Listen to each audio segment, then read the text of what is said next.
अब देखो इनका न्यू कॉन्स्टिट्यूशन कैसे बना। न्यू कॉन्स्टिट्यूशन बनाने के लिए क्या हुआ, कैसे ये उसकी तरफ को चले।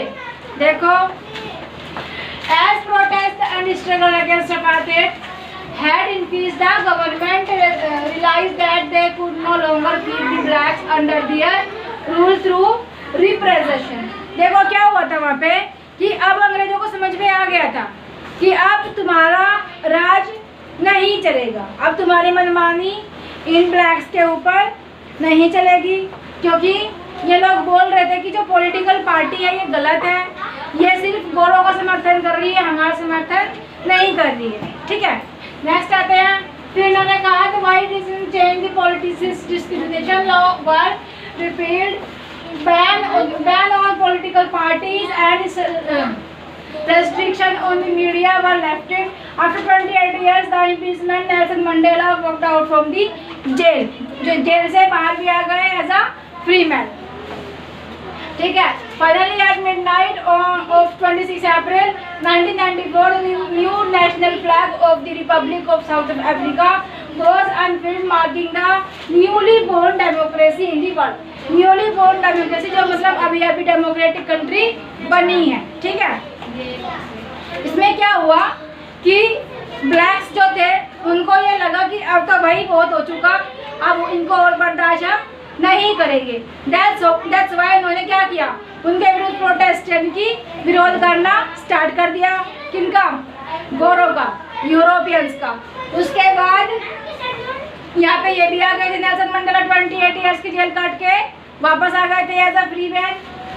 तो देखो, मैंने पिछले लेक्चर में भी तुम्हें बताया था इस चीज़ के लिए कि जो इंडिया में अंग्रेज आए थे वो तो यहाँ पे नहीं रह चुके, उन्होंने यहाँ पे आए, लूटा और चले गए, मतलब इंडियंस ने उनको भगा दिया। लेकिन अफ्रीका में एज अ लोकल रूलर वहाँ पे वो बस गए और वहाँ पे वो रूल कर रहे थे। तो देखो, अब इसके बाद जब उनका एक नया कॉन्स्टिट्यूशन बन गया था तो जो ब्लैक्स थे, जो अफ्रीकन थे, उनके पास पावर भी थी और वो मेजॉरिटी में भी थे। तो उनके पास दो ऑप्शन थे कि या तो इनको बाहर फेंकते गोरों को निकाल के यहाँ से, ठीक है, या तो जैसे इन्होंने हमें पहले प्रताड़ित किया वैसे ही हम भी इनको प्रताड़ित करेंगे।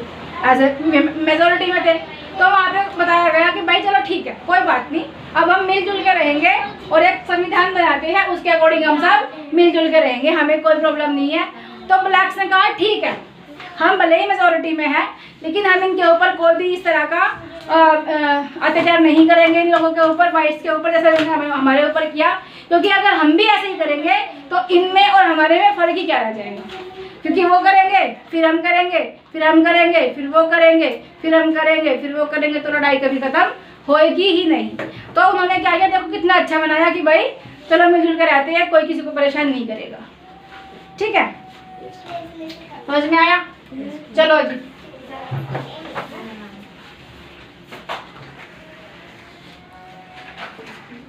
क्या हुआ था, न्यू कॉन्स्टिट्यूशन बनाया गया। किस बेस पे बनाया गया न्यू कॉन्स्टिट्यूशन? काम करो भाई, किस बेस पे बनाया गया भाई कि कोई किसी को परेशान नहीं करेगा। तो देखो, इंडिया और अफ्रीका में क्या फर्क था कि इंडिया में लोग आए, गोरे आए, लेकिन गोरों को इंडियंस ने उखाड़ के फेंक दिया, लेकिन अफ्रीका वाले ऐसा नहीं कर पाए। वहाँ पे कुछ लोकल रूलर्स रहे जो अपना रूल वहाँ पे चला रहे थे अभी। ठीक है, कौन रहे? यूरोपियंस। कहाँ पे रहे?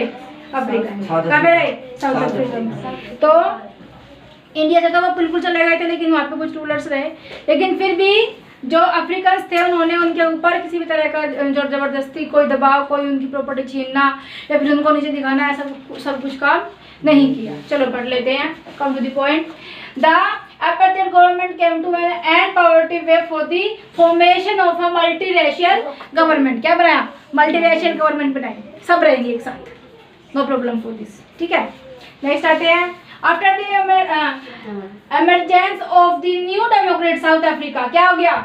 जो हमारा साउथ अफ्रीका था वो क्या बन गया? Democratic south Africa. New democratic south Africa बन गया जी। ठीक है, black leaders about the follow. देखो, कुछ पावर, बहुत सारी पावर ब्लैक्स के पास थी क्योंकि कॉन्स्टिट्यूशन बन गया था, कुछ पावर गोरों के पास भी थी।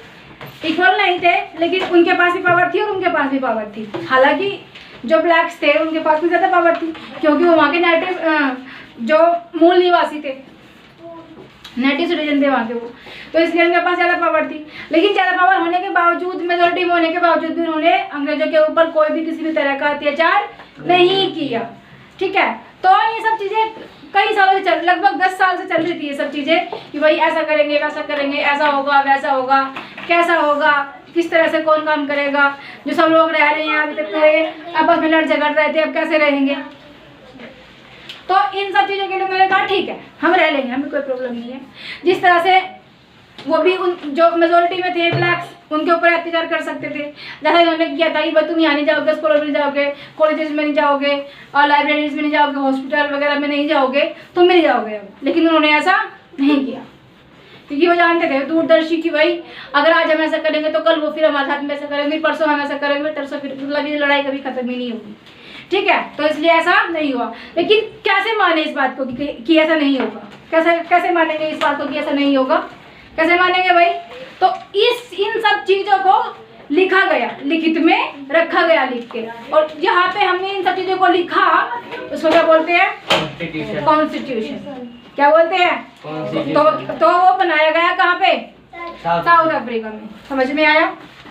देखो, the party that ruled through opposition and brutal killing and the party that led the freedom struggle to।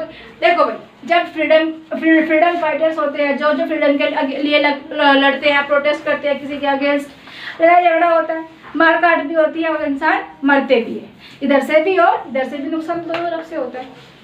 तो ये सब तो होता ही है। आफ्टर 2 years ऑफ डिस्कशन, 2 साल के बाद क्या हुआ, डिस्कशन हुआ, 2 साल तक डिस्कशन हुआ, डिबेट हुआ, मतलब बहस हुई एक दूसरे से। तो क्या हुआ बाद में, क्या हुआ कि उन्होंने फर्स्ट कॉन्स्टिट्यूशन बनाया वर्ल्ड का।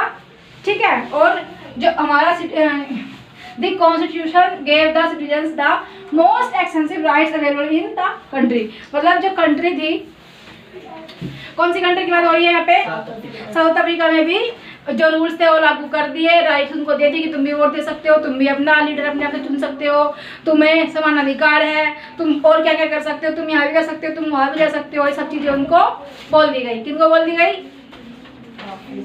अफ्रीकन्स को।